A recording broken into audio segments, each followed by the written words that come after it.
ক্ষমতার চেয়ারে বসে মার্কিন প্রেসিডেন্টের নিজ হাতে সই করা শুভেচ্ছা পাওয়া চারটিখানি কথা নয়। পৃথিবীর যে কোনো দেশের যে কোনো নেতা এমন শুভেচ্ছা পেলে বর্তে যেতেন।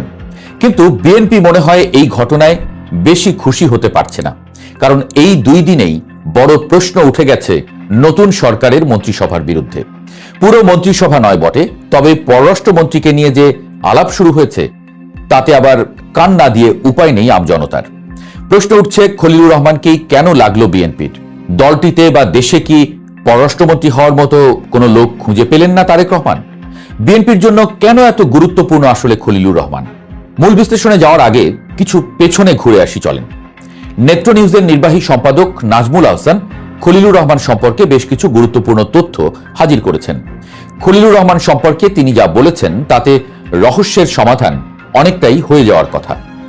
নাজমুল আহসান যা বলছেন তার সারমর্ম হল, খলিলুর রহমান জীবনে 2 বার এমন রাজনৈতিক পরিবর্তনের কেন্দ্রে এসে দাঁড়িয়েছেন যেগুলো শেষ পর্যন্ত বিএনপির ক্ষমতায় যাওয়ার পথ পরিষ্কার করেছে। 2001 সালে তিনি ছিলেন তৎকালীন তত্ত্বাবধায়ক সরকারের প্রধান উপদেষ্টার ব্যক্তিগত সচিব, যার তত্ত্বাবধানে হওয়া নির্বাচনে বিএনপি বড় ধরনের জয় পায়। সেই সময় থেকেই বিএনপির শীর্ষ পর্যায়ের নেতাদের সাথে তার গভীর সম্পর্ক এবং বিশ্বস্ততা তৈরি হয়। বছরের পর বছর ধরে তিনি নীরবে সেই সম্পর্কগুলো বজায় রেখেছেন। 2 দশকেরও বেশি সময় পর আবারও এক সংকটময় মুহূর্তে ইউনূস সরকারের হাত ধরে তার আবির্ভাব ঘটে। গত বছর যখন অন্তর্বর্তীকালীন সরকারের সাথে বিএনপির সম্পর্কের চরম অবনতি ঘটে, তখন খলিলুর রহমানই লন্ডনে তারেক রহমানের সাথে ডক্টর ইউনূসের বৈঠকের মধ্যস্থতা করেন। ওই বৈঠকেই মোহাম্মদ ইউনূস প্রথমবারের মতো নির্বাচনের একটি সুনির্দিষ্ট সময়সীমা দিতে রাজি হন।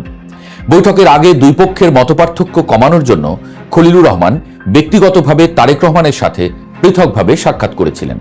ইউনূস প্রশাসনের ভেতরে দ্রুত সিদ্ধান্ত নিতে সক্ষম এবং উদ্যোগী কর্মকর্তা হিসেবে খলিলুর রহমান পরিচিতি পান। রোহিঙ্গা সংকট নিরসনে বিশেষ প্রতিনিধি হিসেবে নিয়োগ পেলেও তিনি কেবল মানবিক বিষয়ে নিজেকে সীমাবদ্ধ রাখেননি। ভারত থেকে আসা কথিত অপপ্রচারের ঢেউ মোকাবেলায় তিনি এক কূটনীতিককে দিয়ে একটি কৌশলগত প্রস্তাবনা তৈরি করিয়েছিলেন। তার কর্মতৎপরতা পররাষ্ট্র উপদেষ্টা তৌহিদ হোসেনের ছায়াকে ম্লান করে দিয়েছিল। তৌহিদ হোসেন যখন উচ্চ পর্যায়ের বৈঠক আয়োজন করতে গিয়ে হিমশিম খাচ্ছিলেন, খলিলুর রহমান তখন বার্মিজ আরাকান আর্মির কমান্ডার থেকে শুরু করে ওয়াশিংটন ডিসি পর্যন্ত নিজের নেটওয়ার্ক গড়ে তুলেছিলেন। ওয়াশিংটনে এক সফরে খলিলুর রহমান হোয়াইট হাউসে ইলন মাস্কের সাথে দেখা করেন। এরপর তিনি ইউনূসকে বাংলাদেশে স্টারলিংকের জন্য নিয়ন্ত্রক সংস্থার অনুমোদন দ্রুত করার ব্যাপারে রাজি করান। ধারণা করা হয় ট্রাম্প বলয়ে ইতিবাচক ভাবমূর্তি তৈরির লক্ষ্যই এই পদক্ষেপ নেওয়া হয়েছিল। সম্প্রতি যুক্তরাষ্ট্র সফরের সময় তিনি বাণিজ্য সংক্রান্ত এক সরকারি বিবৃতিতে শেষ মুহূর্তে একটি লাইন জুড়ে দেন, যেখানে উল্লেখ করা হয় বাংলাদেশ যুক্তরাষ্ট্রের তত্ত্বাবধানে গাজায় সৈন্য পাঠানোর বিষয়টি বিবেচনা করবে। এছাড়া মার্কিন তুলা আমদানির শর্তে বাংলাদেশের তৈরি পোশাক রপ্তানিকে শুল্কমুক্ত করার একটি ধারা নিশ্চিত করতে তিনি বড় ভূমিকা রাখেন। জাতিসংঘের সাবেক এই কর্মকর্তা গত বছরের এপ্রিলে জাতিসংঘের মহাসচিবকে ঢাকায় আনার পেছনে মূল কারিগর ছিলেন। তিনি রাখাইন রাজ্যের বড় অংশ নিয়ন্ত্রণকারী আরাকান আর্মির সাথে সরাসরি ভিডিও কনফারেন্সের আয়োজন করেছিলেন।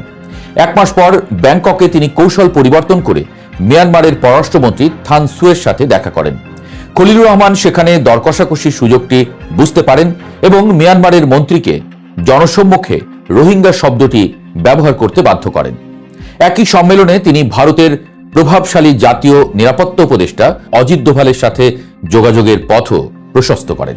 খলিলুরের উপর ইউনূসের নির্ভরশীলতা নাকি মাঝে মাঝে প্রশ্রয়ের পর্যায়ে চলে যেত। একসময় স্বরাষ্ট্র উপদেষ্টা জাহাঙ্গীর আলম চৌধুরী যখন পদত্যাগের ইচ্ছা প্রকাশ করেন, ইউনূস সেই দপ্তরটিও খলিলুরকে দেওয়ার কথা ভেবেছিলেন। তবে জামায়াতে ইসলামের আপত্তির মুখে শেষ পর্যন্ত ইউনূস পিছু হটেন। এই ঘটনাটি বিএনপির ভেতরে খলিলুর রহমানের অবস্থান আরও মজবুত করেছে।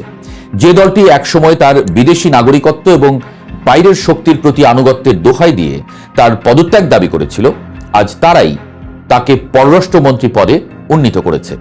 তিনি এমন একজনকে নিজের পাশে রাখছেন যিনি অস্থিতিশীল মার্কিন প্রশাসনের অলিগলি চেনেন এবং সম্ভবত এর মাধ্যমে তিনি সামরিক বাহিনীর কাছ থেকে এক ধরনের স্বাধীন অবস্থানের জানানো দিচ্ছেন। অর্থাৎ বিএনপির সাথে খলিলুর রহমানের সম্পর্ক বেশ পুরনো এবং দলটির উপকারী বন্ধুও তিনি। তারেক রহমান হয়তো সেই সম্পর্কে আস্থাও রেখেছেন। কিন্তু তাতে আলোচনা কিন্তু থামছে না। উল্টো ডোনাল্ড ট্রাম্পের শুভেচ্ছা বার্তা যেন আলাপে আরো ঘি ঢেলে দিয়েছে। বিএনপি সরকারে গুরুত্বপূর্ণ পররাষ্ট্র মন্ত্রণালয়ের দায়িত্ব পাওয়ায় খোদ দলটির নেতাকর্মীরাই অবাক হয়েছেন, যেটি আগেই উল্লেখ করেছিলাম। এর সমালোচনা করেছে বিরোধী দলও। বিএনপি নেতাদের কেউ কেউ বলছেন খলিলুর রহমানকে পররাষ্ট্রমন্ত্রী করার বিষয়টি তাদের জন্য বিব্রতকর এবং অস্বস্তিকর হয়েছে। জুলাই গণ অভ্যুত্থানে আওয়ামী লীগের দীর্ঘ শাসনের পতনের পর গত 12 ফেব্রুয়ারি অনুষ্ঠিত প্রথম জাতীয় সংসদ নির্বাচনে বিএনপি নিরঙ্কুশ সংখ্যাগরিষ্ঠতা পেয়ে সরকার গঠন করেছে। নির্বাচিত এই সরকারের মন্ত্রিসভায় খলিলুর রহমানের নাম আলোচনায় আসে একেবারে শেষ মুহূর্তে। দলটির নীতি নির্ধারণী পর্যায়ের একাধিক নেতা জানিয়েছেন খলিলুর রহমান যে মন্ত্রী হচ্ছেন তা তাদের ধারণাতেই ছিল না। অথচ অন্তর্বর্তী সরকারের সময় এই খলিলুর রহমানের নাগরিকত্ব এবং তার বিভিন্ন কর্মকাণ্ড নিয়ে বিএনপি সবচেয়ে বেশি সোচ্চার ছিল। খলিলুর রহমান অবশ্য এই বিতর্কের জবাবে বলেছেন তিনি জোর করে মন্ত্রিসভায় যাননি। কিন্তু প্রশ্ন থেকেই যায়, কেন তাকেই বেছে নেওয়া হলো? বিএনপির শীর্ষ পর্যায় থেকে যুক্তি দেওয়া হচ্ছে যে বর্তমান জটিল ভূরাজনীতিতে যুক্তরাষ্ট্র, চীন এবং ভারতের সঙ্গে ভারসাম্য রক্ষার জন্য তার মতো একজন পেশাদার এবং দক্ষ কূটনীতিক প্রয়োজন। তবে নেপথ্যের গল্প বলছে ভিন্ন কথা। গত বছরের জুন মাসে লন্ডনে তারেক রহমানের সাথে ডক্টর ইউনূসের যে বৈঠক হয়েছিল সেখানে খলিলুর রহমান উপস্থিত ছিলেন এবং সেই বৈঠকের মাধ্যমেই তিনি বিএনপির সঙ্গে পুরনো সম্পর্ক ঝালাই করে নেন। অনেকে মনে করছেন অন্তর্বর্তী সরকারের থেকেই তিনি নির্বাচনের পথ প্রশস্ত করার ক্ষেত্রে বিএনপির অনুকূলে ভূমিকা রেখেছেন। যুক্তরাষ্ট্রের সাথে গত 9 ফেব্রুয়ারি স্বাক্ষরিত বাণিজ্য চুক্তিটি নিয়েও ব্যাপক বিতর্ক রয়েছে। অনেকে মনে করছেন এই চুক্তিতে দেশের স্বার্থ জলাঞ্জলি দেওয়া হয়েছে এবং এটি সরাসরি চীনকে টার্গেট করে করা হয়েছে। এই চুক্তির পেছনেও খলিলুর রহমানের ভূমিকা ছিল প্রধান। ফলে অনেকের আশঙ্কা খলিলুর রহমানের মাধ্যমে বিএনপির পররাষ্ট্রনীতি হয়তো এক দেশকেন্দ্রিক হয়ে পড়বে এবং সরাসরি যুক্তরাষ্ট্রের প্রভাব বলয়ে ঢুকে যাবে দেশ। এদিকে এহেন ঘটনায় প্রতিপক্ষের নেতাকর্মীরা বিএনপিকে খোঁচা দিতে ছাড়ছে না। বলছেন দেশ বিক্রি করেই তাহলে ক্ষমতায় আসতে হলো বিএনপিকে। আওয়ামী লীগকে তো বলা হতো ভারতের দাস, তাহলে কি বিএনপিকে এখন আমেরিকার দাস বলার সময় এলো? আমরা অবশ্য এমনটা বলছি না। দেশ বিক্রি করার দুঃসাহস বিএনপি দেখাবে এমন আশঙ্কাও করছি না, এসবের প্রমাণও নেই। ওদিকে খলিলুর রহমান পররাষ্ট্রমন্ত্রী হিসেবে যাত্রার প্রথম দিনে বলেছেন তিনি প্রেসিডেন্ট জিয়ার পররাষ্ট্রনীতি অনুযায়ী এগোবেন এবং বাংলাদেশের স্বার্থ নিশ্চিত করবেন। এখন দেখার বিষয় ট্রাম্পের শুভেচ্ছা আর খলিলুরের কূটনীতি শেষ পর্যন্ত বাংলাদেশকে আসলে কোন গন্তব্যে নিয়ে যায়।